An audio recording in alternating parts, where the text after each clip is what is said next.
జ్ఞానం అంటే ఎక్కడి నుంచో రాదు.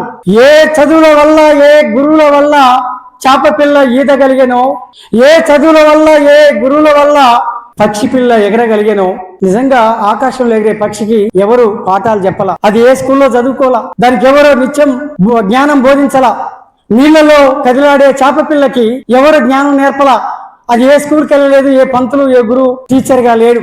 కానీ ఈదగలిగేటువంటి, బతకగలిగేటువంటి జ్ఞానం దానికి వచ్చింది. ఎగరగలిగే జ్ఞానం, బతకగలిగే జ్ఞానం పక్షి పిల్లకు వచ్చింది. ఏమిటది? ఆచరణ అనుభవం. అది అంటే తను నిరంతరం శ్రమిస్తున్నటువంటి శ్రమ నుంచే జ్ఞానాన్ని సంపాదించారు. అందుకనే హెంగెల్స్ నరవానరుడు నుండి మానవుడిగా పరివర్తన చెందడానికి కీలకం ఏంటంటే శ్రమ అంటాడు. శ్రమ ఫలితమే నరవానరుడు నరుడిగా మానవుడిగా పరివర్తన చెందాడు అని చెప్పి హెంగెల్స్ చెప్తాడు. అంటే శ్రమకి శ్రమశక్తికి ఉన్న గొప్పతనం అది. నిరంతర కార్యాచరణ, నిరంతర ఆచరణ అనుభవం నుంచే జ్ఞానం పెరుగుతుంది అనేటువంటి విషయాన్ని మనం అర్థం చేసుకోవాలి.